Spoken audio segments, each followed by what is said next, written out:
Imagine being the best player in the world by far, coming off a three-peat where your team dominated the competition on a nightly basis, and even when you played, it was like rest for you some games. This was life for Michael in the early 90s, and especially against a team like the Washington Bullets, who were usually a well below 500 team and had no real stars or defensive stoppers to remotely hang with Jordan.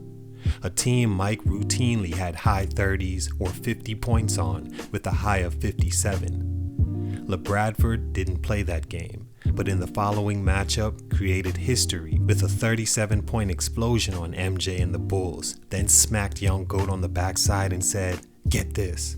Nice game, Mike." I'm on fire! And of course, Michael took that personal. That's all I needed for him to do that, and it became personal with me. But it wasn't the last time they faced off in Smith's short career. What do you think happened then? And why did a guy with the talent to dump all over Michael's doormat like that only play a little over 3 seasons and 546 games in the NBA? Let's talk about it. Shipboy JC, Stunted Growth. Get it.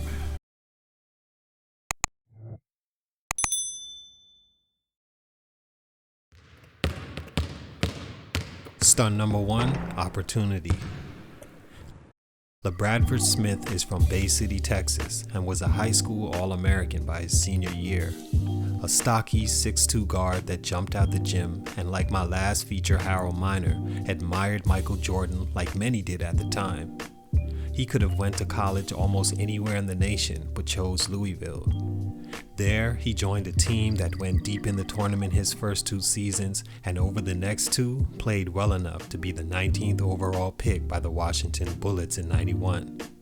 To me, Smith going to the Bullets may have stunted his growth because the opportunity wasn't there for him. Thing is, it may have been like that for a lot of teams in the league. One of the reasons the opportunity wasn't there was because Smith was the epitome of streaky. As you I'm sure heard by now, he exploded on MJ in '93 and was a feature story in Michael's Last Dance documentary, which shows Mike is still clearly hurt by that, like the competitor I love him for. But Smith was as streaky as they come, where he'd have games looking like an all-star and the very next like the 10th man off the bench. Another reason is the players on Washington at the time that didn't give Smith the room to shine.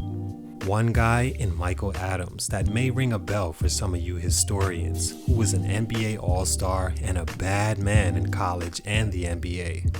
A 5'10" point guard that was one of the best, flashiest, and on-point passers of his era, and even had a season averaging 26.5 points a game and 10.5 assists. He was a 29-year-old veteran when LaBradford got to the team, and in Smith's rookie season was selected to the '92 All-Star game. Also Purvis Ellison, Harvey Grant, and a few others averaging 10-plus points in LaBradford's rookie season. This was a constant over his career in Washington, and if I had to find a reason Smith didn't become a great NBA player, I'd say because these 2 things, and most importantly, stunt number 2, yeah, I took that personal. I'm supposed to kill this guy. I'm supposed to dominate this guy. And from that point on, I did. Oh, I hated him. And yeah, he carries even to this day. The next one, you could even make the case that the battle with MJ helped Smith just as much as a growth stunt. The Bulls and Bullets were both in the Eastern Conference and saw each other a lot, even being on different ends of the winning spectrum. Smith played 5 games against the Bulls prior to the explosion and never scored at least 10 points against MJ, even having a DNP coach's decision. Mike had 57 that game. The very next meeting, Smith exploded for 37, shooting 15 of 20 and allegedly telling Mike good game as they walked off. A lot of people report Smith never said that and Mike just wanted a reason to get up for the next game. Either way, it led to Mike saying to anyone that would listen, he would go out and score 37 in the first half the next time he saw him. I guess a silver lining for Smith in that game was Mike only scored 36 in the first half and had 47 total. Smith finished with 15 points. 37 was a number Smith would never see again, and some say it's because he lost confidence after that and never got it back.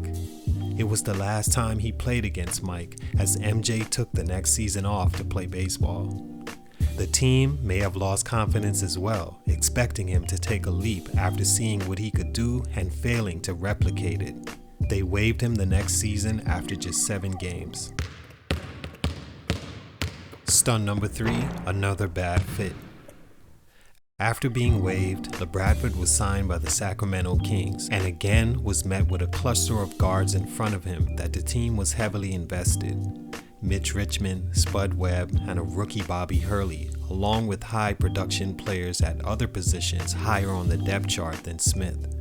He averaged 5 points in 14 minutes a game and never really got the opportunity to show his full potential. He played in the CBA and overseas until the 99-2000 season after being waived by the Kings. All in all, in a short story of one of the guys that really cut Michael deep, which rarely happens, so it had to be told. Of course, he took everything personal, but he remembers this piece of history for sure, and we can thank LaBradford Smith for that masterful performance, even though his career was short-lived. Much respect, wish you nothing but the best. It's your boy JC Stunted Growth, and I'm out.